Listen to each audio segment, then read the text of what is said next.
காட்டில் மழையும் முட்டை பரோட்டாவும்.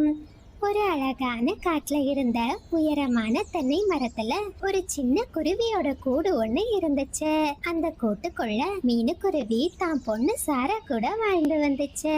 ஒரு நாள் குழந்தை சாராவோ ஜன்னல் பக்கத்துல உட்கார்ந்து மரத்துல இருந்து இலைகள் விழுற அழக ரசிச்சுக்கிட்டு இருந்தா. ஏம்மா, மரத்துல இருந்து இப்பெல்லாம் நிறைய இலைகள் விழுந்துகிட்டு இருக்கு. சாரா, இததான் இலையுதிர் காலம்னு சொல்லுவாங்கம்மா. இலையுதிர் காலம் முடிஞ்சு மழைக்காலம் ஆரம்பமாகும். அதுக்கப்புறம் வசந்த காலத்துல புதிதா நிறைய இலைகள் துளிர்விட ஆரம்பிக்கும். ஓஹோ, அதனாலதான் இப்ப மரத்துல இருந்த இலைகள் உதிருதா? ஆமா சாரா. சரி, அம்மா உணவு தேட கிளம்புறேன். நான் இன்னைக்கு வர்றதுக்கு கொஞ்சம் தாமதமாகும். ஏமா நீங்க வர்றதுக்கு நேரம் ஆகும்? சாரா, மழைக்காலம் வரப்போகுதுமா. அம்மா அதுக்கு தேவையான உணவுகளை இப்பவே சேமிச்சு ஆகணும். நீ வீட்ல பத்திரமா இருந்துக்கோன்னு அப்படின்னு சொன்ன மீனுக்குருவி தன்னோட கூட்டுல இருந்து வெளியே பறந்து போச்சு. மீனுவோட கூட்டின் பக்கத்துல ஒரு காகங்களோட வீடு இருந்துச்சு. ராணி அக்கா, ராணி அக்கா, நான் மீனு வந்திருக்கேன். என்ன மீனு, என்ன விஷயம்? சீக்கிரம் சொல்லு. ராணி அக்கா, இலையுதிர் காலம் முடிய போகுது. கூடிய சீக்கிரம் மழைக்காலம் ஆரம்பிச்சிடும். நான் உணவு தேடுறதுக்காக போறேன். நீங்களும் என் கூட வரீங்களா? ஹே மீனு, நீ எங்களை என்னன்னு நினைச்ச? உன்ன மாதிரி தினம் தினம் உணவுக்கு கஷ்டப்படுற பறவைகளா நாங்க. என்னோட கணவர் பெரிய இடத்துல வேலை செய்யறாரு. நாங்க உணவை பத்தி என்னைக்குமே கவலைப்பட்டதில்ல. போ வேலைய பாத்துக்கிட்டு அப்படின்னு ராணிக்காகவும் அலட்சியமா சொல்லுச்சு.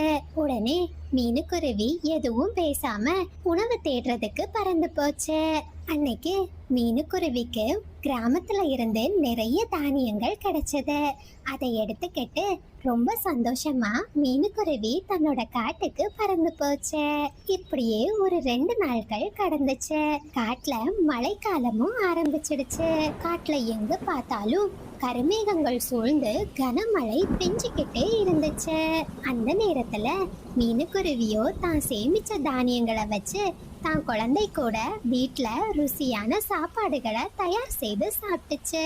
ராணி, வீட்ல இன்னைக்கு சாப்பிடுறதுக்கு என்ன இருக்கு? என்ன காலு, தெரியாதது மாதிரி கேக்குறீங்க? மழைக்காலம் வந்தாலே நான் வீட்ல எதுவுமே சமைக்க மாட்டேன். போங்க, சீக்கிரம் ஜம்ஜம்மோட கடையில போய் சூடான பரோட்டாக்களை வாங்கிட்டு வாங்க. சரி சரி ராணி, நான் இப்பவே கிளம்புறேன் அப்படின்னு சொல்லிட்டு காலுக்காகவும் ஜம்ஜம்மோட கடையை நோக்கி பறந்து போச்சு. அந்த நேரத்துல ஜம்ஜம் குருவியோ தன்னோட கடையில சூடான முட்டை பரோட்டாக்களை செஞ்சுக்கிட்டு இருந்துச்சு. வா வா காலு, உன்னதான் எதிர்பார்த்துக்கிட்டு இருந்தேன். மழைக்காலம் ஆரம்பிச்சாலே போதுமே, நீ தினமும் என் ஹோட்டலுக்கு வர ஆரம்பிச்சிடுவ. என்ன செய்யறது, ராணி மழைக்காலம் ஆரம்பிச்சாலே வீட்ல சமைக்க மாட்டா. இந்த மழைக்காலம் முடியறது வரைக்கும் உங்க ஹோட்டல்ல தான் எங்களுக்கு சாப்பாடு. காலு, அது ஒரு வகையில எனக்கு நல்லதா போச்சு அப்படின்னு பேசிக்கிட்டு காலுக்காகவும் ஜம்ஜம்மோட கடையில இருந்து முட்டை பரோட்டாவையும் நிறைய பணியாரங்களையும் வாங்கிக்கிட்டு தன்னோட வீட்டுக்கு வந்துச்சு. பிறகு காலுக்காகவும் ராணிக்காகவும் விதவிதமான உணவுகளை ரொம்ப ருசிச்சு சாப்பிட்டுக்கிட்டு இருந்தாங்க. இந்த மாதிரியே அந்த காகங்களோட வாழ்க்கையும் குருவியோட வாழ்க்கையும் கடந்துகிட்டு இருந்துச்சு. தொடர்ந்து காட்டுல 10 நாட்களா மழை நிக்காம பெஞ்சுக்கிட்டு இருந்துச்சு. அந்த மழைய பார்த்த மீனுக்குருவி ரொம்பவும் வருத்தப்பட்டுச்சு. ஏன்னா மீனுக்குருவியோட வீட்டுல அது சேமிச்சு வச்ச எல்லா பொருட்களும் காலியாகிடுச்சு. 10 நாட்களுக்கு மேல மழை பெஞ்சுக்கிட்டே இருக்கு. இந்த மழை எப்பதான் நிக்குமோ தெரியல. வீட்டுல வேற சமைக்கிறதுக்கு எதுவும் இல்லையே. அம்மா, அம்மா, சீக்கிரம் வாங்க, என் கூட பந்து விளையாடுங்க. இல்லம்மா சாரா, நான் இப்ப உணவு தேட போயாகணும். மழை வேற நிக்கிறது மாதிரி தெரியல. நீ வீட்டுல பத்திரமா இருந்துக்கோ. அம்மா எங்கேயாச்சும் தானியங்கள் இருக்கான்னு பாத்துட்டு வரேன் அப்படின்னு சொன்ன மீனுக்குருவி ஒரு கொடையை எடுத்துக்கிட்டு உணவு தேடி தன்னோட வீட்டுல இருந்து வெளியே பறந்து போச்சு. காட்டுல ரொம்ப நாட்களா தொடர்ந்து மழை பெஞ்சுக்கிட்டு இருக்கிறதுனால ரொம்ப பசியோட ஒரு மோசமான வேட்டைக்கார கழுகு தன்னோட உணவை தேடி அந்த பக்கமா பறந்து வந்துச்சு. மழைக்காலங்கிறதுனால எந்த பறவைகளுமே தங்களோட வீட்டுல இருந்து வெளியே வரல. இதனால சோர்ந்து போன கழுகு ஒரு மரத்தோட கிளையில உட்கார்ந்துருந்துச்சு. அந்த நேரத்துல குழந்தை சாராவோ தான் வீட்டு ஜன்னல்ல உட்கார்ந்தபடியே மழையோட அழக ரசிச்சுக்கிட்டு இருந்தா. இத தூரமா இருந்த அந்த மோசமான கழுகு பார்த்துடுச்சு. ஆஹா, ஒரு சின்ன குருவி மாட்டிக்கிச்சு. இதனோட இறைச்சி ரொம்ப ருசியா இருக்கும். அப்படின்னு சொல்லிக்கிட்டு அந்த வேட்டைக்கார கழுகு மீனுக்குருவியோட வீட்டை நோக்கி பறந்து போச்சு. கழுகு தன்னை நோக்கி வர்றத பார்த்ததுமே குழந்தை சாரா ரொம்பவும் பயந்துட்டா. அவ பயந்து போய் தான் வீட்டுக்குள்ள ஒளிஞ்சிருந்தா. ஐயோ, அம்மா அம்மா, எங்கம்மா இருக்கீங்க? சீக்கிரம் வாங்கம்மா, கழுகு வருதும்மா. ஆனா அந்த மோசமான கழுகால மீனுக்குருவியோட வீட்டுக்குள்ள நுழைய முடியல. மீனுக்குருவியோட வீட்டு வாசல்லையே அந்த கழுகு ரொம்ப நல்லா சிக்கிடுச்சு. கழுகு பார்த்து பயந்து போன சாரா தான் வீட்டோட ஜன்னல் வழியா வெளியே பறந்து போனா. ராணி ஆண்டி, ராணி ஆண்டி, சீக்கிரம் சீக்கிரம் உங்க வீட்டோட கதவை திறங்க. ஏ சாரா, என்ன தலை போகிற விஷயமா இப்படி கத்திக்கிட்டு இருக்க? ராணி ஆண்டி, அங்க பாருங்க, எங்க வீட்ல கழுகு வந்துடுச்சு. நான் உங்க வீட்டுக்குள்ள ஒளிஞ்சிக்கிறேன். தயவு செஞ்சு என்ன காப்பாத்துங்க. என்ன பெரிய கழுகு! ஹே சாரா, இங்கிருந்து ஓடிடு. உன்னை வீட்டுக்குள்ள சேர்த்தேன், அந்த கழுகு என்னையும் சேர்த்து கொன்னுடும் அப்படின்னு சொல்லி ராணிக்காகவும் தான் வீட்டோட கதவை மூடிடுச்சு. அந்த நேரத்துல மீனுக்குருவியோ நிறைய தானியங்களை மறுபடியும் கிராமத்துல இருந்து எடுத்துக்கிட்டு தன்னோட காட்டுக்கு வந்துச்சு. அந்த கடுமையான மழையில ஒரு வயசான ஆந்தை பாட்டி ரொம்பவும் பசியோட தான் வீட்டு முன்னாடி உட்கார்ந்திருந்தாங்க. மீனுக்குருவி அந்த பக்கமா பறந்து போறத பார்த்த ஆந்தை பாட்டி மீனுக்குருவிய கூப்பிட்டாங்க. குருவி, குருவி, இங்க வாமா, தயவு செஞ்சு ஒரு நிமிஷம் இங்க வாமா. ஆண்டி பாட்டி, என்ன விஷயம்? சீக்கிரம் சொல்லுங்க. வீட்ல என் குழந்தை தனியா இருக்கா. குருவி, எனக்கோ வயசாகிடுச்சு, கண்ணு வேற சரியா தெரியலம்மா. காட்டுல வேற நிறைய நாளா மழை பெஞ்சுக்கிட்டே இருக்கு. என் வீட்டுல எந்த சாப்பாடும் இல்லம்மா. எனக்கு கொஞ்சம் உணவு சாப்பிட தருவியாம்மா? கவலைப்படாதீங்க, என்கிட்ட நிறைய தானியங்கள் இருக்கு, நான் உங்களுக்கு தரேன். குருவி, இந்த மழைக்காலம் முடியறது வரைக்கும் நீ உன் குழந்தைய கூட்டிக்கிட்டு என் வீட்டுல வந்து இருக்கியாம்மா? எனக்கோ யாரும் இல்ல.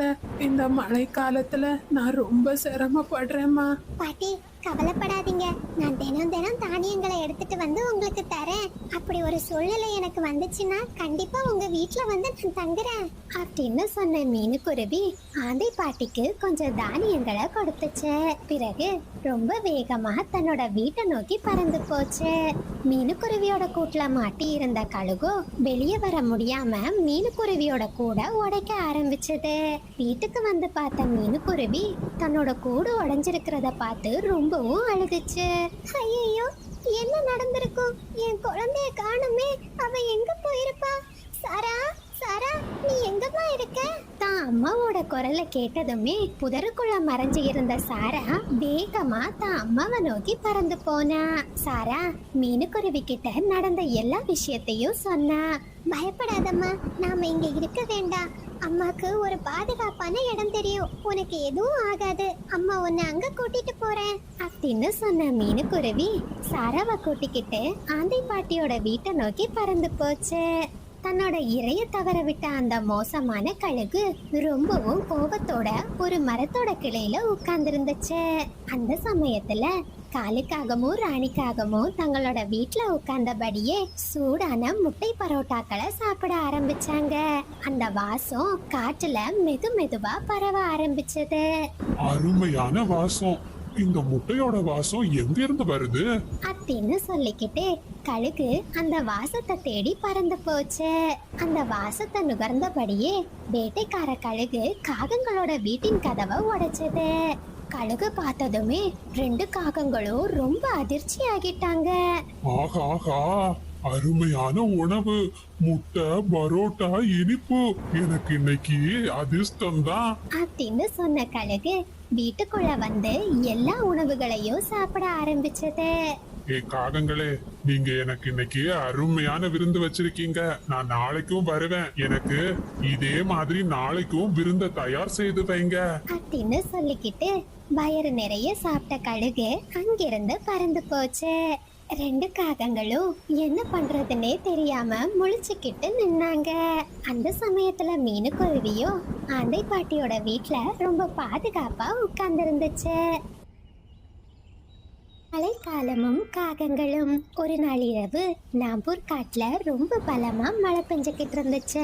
அந்த காட்டுல எங்க பார்த்தாலும் பலமா மின்னலும் இடியும் இடிச்சுக்கிட்டு இருந்துச்சு. அந்த நேரத்துல மீனுக்குருவியோட 2 குழந்தைங்களும் தான் வீட்டு ஜன்னல் பக்கத்துல உட்கார்ந்து மழையோட அழக ரசிச்சுக்கிட்டு இருந்தாங்க. அக்கா அக்கா, வானத்துல இருந்து யாருக்கா லைட் அடிக்கிறாங்க? என்ன லைட் அடிக்கிறாங்களா? தம்பி குக்கு, இதோட பேரு தான் மின்னல். இடியும் மின்னலும் எப்போதுமே சேர்ந்துதான் வரும். அப்படியா? இந்த இடி ரொம்ப சத்தமா கேக்குது அப்படின்னு 2 குழந்தைங்களும் பேசிக்கிட்டே மழையோட அழக ரசிச்சுக்கிட்டு இருந்தாங்க. பசங்களா, மழைய வேடிக்கை பார்த்தது போதும், சீக்கிரம் வந்து தூங்குங்க, அப்பதான் காலையில சீக்கிரம் எழும்ப முடியும். அந்த சமயத்துல பலமா ஒரு இடி இடிச்சது. பயந்து போன 2 குழந்தைங்களும் தான் அம்மாவோட பக்கத்துல வந்தாங்க. அம்மா, நல்லா மழை பெய்யுது. இந்த மழையில சூடா ஏதாச்சும் சாப்பிட்டா ரொம்ப நல்லா இருக்குமா? சாரா, அப்படின்னா அம்மா உனக்கு சமோசா செஞ்சு தரவா? ஐயா ஜாலி, சமோசானா எனக்கு ரொம்ப பிடிக்குமா. அம்மா அம்மா, சீக்கிரம் பண்ணுங்க. உடனே மீனுக்குருவியும் தான் குழந்தைங்களுக்காக சமோசா மாவை செஞ்சு அதை எண்ணெயில போட்டு சுட ஆரம்பிச்சது. தான் அம்மா சமோசா செய்யறத 2 குழந்தைங்களும் வேடிக்கை பார்த்துக்கிட்டு இருந்தாங்க. ரொம்ப சீக்கிரமாகவே மீனுக்குருவி தான் குழந்தைங்களுக்கு சுட சுட ருசியான சமோசாக்களை செஞ்சது. அந்த மழையில சூடான சமோசாவோட வாசம் காடு முழுவதும் பரவ ஆரம்பிச்சது.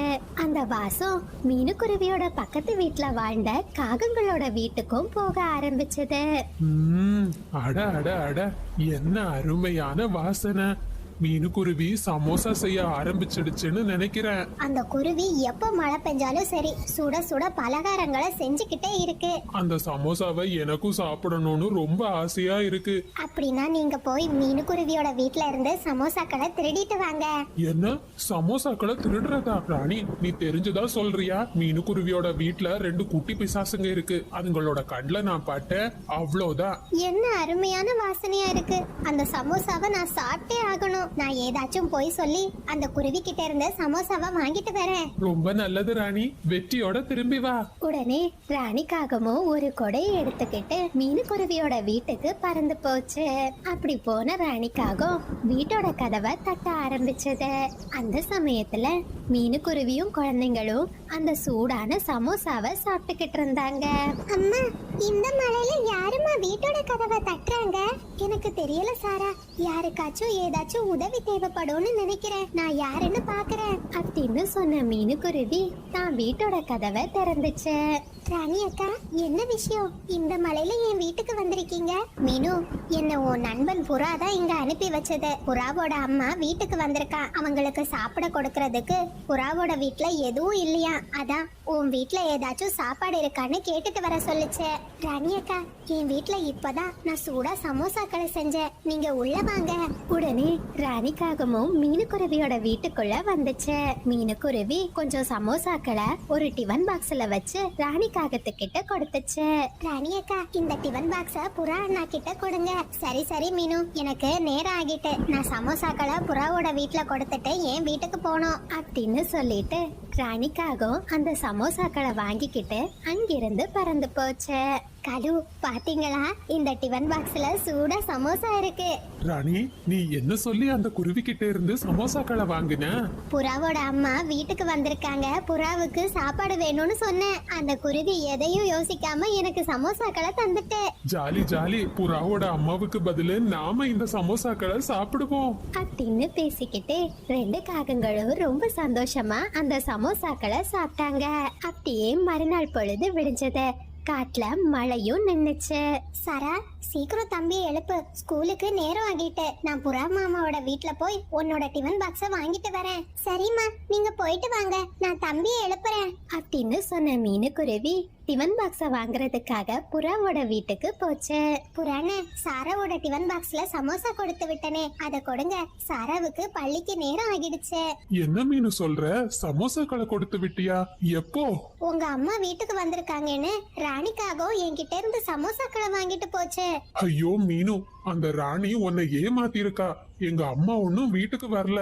புறானே, அந்த காகங்கள் என்ன நல்லா ஏமாத்திட்டாங்க. நான் இப்பவே அவங்க வீட்டுக்கு போறேன் அப்படின்னு சொன்ன மீனுக்குருவி ரொம்ப கோவமா காகங்களோட வீட்டை நோக்கி பறந்து போச்சு.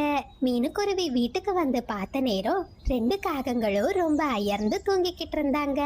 ஏமாற்றுக்கார காகங்களே, சீக்கிரம் என்னோட டிஃபன் பாக்ஸ கொடுங்க. மீனு, உன்னோட டிஃபன் பாக்ஸ் புறாவோட வீட்ல இருக்கும். நீ உன் வீட்டுக்கு போ. நான் புறா கிட்ட இருந்து உன் டிஃபன் பாக்ஸ வாங்கிட்டு வரேன். நான் புறாவோட வீட்ல இருந்தா வரேன். உங்களோட பொய் எல்லாம் எனக்கு தெரிஞ்சிடுச்சு. இனிமே நான் என்னைக்குமே உங்களை நம்ப மாட்டேன் அப்படின்னு சொன்ன மீனுக்குருவி தான் டிஃபன் பாக்ஸ வாங்கிக்கிட்டு தன்னோட வீட்டுக்கு பறந்து போச்சு. நேத்தைக்கு சமோசாவை சாப்பிட்டுட்டு நீ டிஃபன் பாக்ஸ மீனுக்குருவியோட வீட்டுல கொடுத்திருந்தா நாம இன்னைக்கு மீனுக்குருவி கிட்ட மாட்டி இருக்க மாட்டோம். காலு, இது உங்களுக்கே நியாயமா இருக்கா? கஷ்டப்பட்டு நான் சமோசாக்களை வாங்கிட்டு வந்தேன். அதை நல்லா சாப்பிட்டீங்கல்ல. அந்த டிஃபன் பாக்ஸை நீங்க எடுத்துட்டு போய் மீனுக்குருவியோட வீட்டுக்கு கொடுத்திருக்கலாம்ல. நீங்க சரியான சோம்பேறி. தின்னணும், தூங்கணும், அதான் உங்க வேலை அப்படின்னு 2 காகங்களும் ஒருத்தருக்கொருத்தர் சண்டை போட்டுக்கிட்டாங்க. இப்படியே சில நாட்கள் நகர்ந்துச்சு. ஒரு நாள் ராத்திரி ராணி காகத்தோட அம்மா ராணி காகத்தோட வீட்டுக்கு வந்தாங்க. ராணி மகளே, எப்படிம்மா இருக்க? உன்னை பார்த்து ரொம்ப நாள் ஆச்சுமா, அதனாலதான் இன்னைக்கு உன் வீட்டுக்கு வந்தேன். அப்படியாம்மா, ரொம்ப சந்தோஷம். நீங்க வீட்டுக்கு வருவீங்கன்னு நான் எதிர்பார்க்கவே இல்ல. அத்தை, நீங்க எப்படி இருக்கீங்க? நல்லா இருக்கு மருமகனே. நீங்க 2 பேரும் நல்லா இருக்கீங்கல்ல? எங்களுக்கு என்ன, நாங்க நல்லா தான் இருக்கோம். காலு, நீங்க அம்மா கிட்ட பேசிக்கிட்டு இருங்க. நான் அம்மாவுக்கு சாப்பிடுறதுக்கு ஏதாச்சும் கொண்டு வரேன். என்ன சொல்ற ராணி? நம்ம வீட்ல எதுவுமே இல்லையே. நான் வேற ஏதாச்சும் பறவைகள் கிட்ட இருந்து சாப்பாடு வாங்கிட்டு வரேன் அப்படின்னு சொன்ன ராணிக்காகவும் தான் வீட்ல இருந்து வெளியே பறந்து போச்சு. மருமகனே, என் பொண்ணு எங்கப்பா போறா? அது ஒண்ணும் இல்ல அத்தை, நீங்க வந்திருக்கீங்கல்ல, அதனாலதான் உங்களுக்காக கடைக்கு போய் இனிப்பு வாங்கிட்டு வர போயிருக்கா. ராணிக்காகவும் புறாவோட வீட்டுக்கு போச்சு. புராணே, எங்க அம்மா எங்க வீட்டுக்கு வந்திருக்காங்க. எங்க வீட்ல சாப்பாடு எதுவும் இல்ல. உங்ககிட்ட ஏதாச்சும் சாப்பாடு இருக்கா? ஹே ராணி, உன்னை பத்தி எல்லாம் எனக்கு தெரியும். அன்னைக்கு மீனுக்குருவியை ஏமாத்தின மாதிரி இன்னைக்கு என்ன ஏமாத்த வந்துட்டியா? என் வீட்ல எதுவும் இல்ல, ஓடிடு. உடனே ராணிக்காகவும் கிளியோட வீட்டுக்கு பறந்து போச்சு. கிளியனே, என் வீட்டுக்கு எங்க அம்மா வந்திருக்காங்க. உங்ககிட்ட ஏதாச்சும் சாப்பாடு இருந்தா கொடுப்பீங்களா? உன்னை பத்தி நான் அன்னைக்கு கேள்விப்பட்டேன். நீ இதே மாதிரி பொய்ய சொல்லிதான் ஒவ்வொரு வீட்ல இருந்தும் சாப்பாடு வாங்குற. உன்கிட்ட நான் ஏமாற மாட்டேன், போ போ அப்படின்னு சொன்ன கிளி வீட்டோட கதவை பூட்டிடுச்சு. எந்த பறவைகளுமே ராணிக்காகத்துக்கு எந்த சாப்பாட்டையும் கொடுக்கல. வேறு வழி இல்லாத ராணிக்காகவும் மீனுக்குருவியோட வீட்டுக்கு வந்துச்சு. மீனு, மீனு, நீயாச்சும் எனக்கு உதவி செய் மீனு. நிஜமா எங்க அம்மா என் வீட்டுக்கு வந்திருக்காங்க. அவங்களுக்கு கொடுக்கறதுக்கு என்கிட்ட எந்த சாப்பாடும் இல்ல. ராணி அக்கா, போதும். எத்தனை வாட்டி தான் பொய் பொய்யா சொல்லிக்கிட்டு இருப்பீங்க? இன்னைக்கு நான் உங்களுக்கு எந்த சாப்பாடும் தர மாட்டேன். ராணிக்காகமும் ரொம்ப வருத்தத்தோட தான் வீட்டுக்கு பறந்து போச்சு. ரொம்ப வருத்தமான ராணிக்காகவும் அழுதுகிட்டே தான் அம்மா கிட்ட நடந்த எல்லா விஷயத்தையும் சொல்லுச்சு. மகளே ராணி, உனக்கு ஒரு விஷயம் தெரியுமா? உன் அப்பாவும் ஒன்ன மாதிரி தாம்மா. எல்லார்கிட்டையும் பொய்யா சொல்லி நிறைய ஏமாத்து வேலைகளை பண்ணிக்கிட்டு இருந்தாரு. ஒரு நாள் உண்மையாகவே அவரை கழுகு பிடிச்சிடுச்சு. நான் யார்கிட்டயோ உதவி கேட்டேன். ஆனா எல்லாருமே நான் சொல்றது பொய்ன்னு நினைச்சு எனக்கு எந்த உதவியும் செய்யல. இப்போ நீயும் அப்படியே இருக்கிற. அதை நினைக்கும் போது எனக்கு ரொம்ப வருத்தமா இருக்குமா அப்படின்னு சொல்லிட்டு ராணிக்காகத்தோட அம்மா ரொம்ப வருத்தத்தோட அங்கிருந்து பறந்து போனாங்க. அன்னையில இருந்து 2 காகங்களும் யாரையும் பொய் சொல்லக்கூடாது, யார்கிட்டையும் ஏமாற்ற கூடாதுன்னு ஒரு நல்ல பாடத்தை கத்துக்கிட்டாங்க. நண்பர்களே, இது சப்ஸ்கிரைபர் விருப்பத்திற்கான நேரம். ஹர்ஷா, கில்டா, கதோஸ், சிகே, மியா, ரோஜல், திப்பினி எல்லா குட்டீஸ்க்கும் ஒரு பெரிய ஹாய். மகிசாலினி, கிருத்திக், மாலினி எல்லா குட்டீஸ்க்கும் ஒரு பெரிய ஹாய். தேவ் பிரியா, ஹஸ்னா, ஹசின் எல்லா குட்டீஸ்க்கும் ஒரு பெரிய ஹாய். மிலா, ஜீவா, ரக்ஷித், மௌலிதரன், மைதிலி எல்லா குட்டீஸ்க்கும் ஒரு பெரிய ஹாய். ஹாய் வீரா, கௌரி, கிருஷ்ணா, வினோதனி 2 குட்டீஸ்க்கும் ஒரு பெரிய ஹாய். சபர்ணா பாப்பா, நீங்க அம்மா பேச்ச கேட்டு சமத்து பொண்ணா இருக்கணும். சக்திவேல், சபரிஷ், ருத்விக் எல்லா குட்டீஸ்க்கும் ஒரு பெரிய ஹாய். ஹாய் கிருத்திக்ஷன், நவஸ்ரீ, யோகஸ்ரீ, நிஷா, ஹர்ஷிதா எல்லா குட்டீஸ்க்கும் ஒரு பெரிய ஹாய். ஹாய் தருண் குட்டி, அஸ்வா, ஹரி 2 குட்டீஸ்க்கும் ஒரு பெரிய ஹாய். நீங்கள் அனைவரும் அளித்து வரும் அன்புக்கும் ஆதரவுக்கும் மிக்க நன்றி.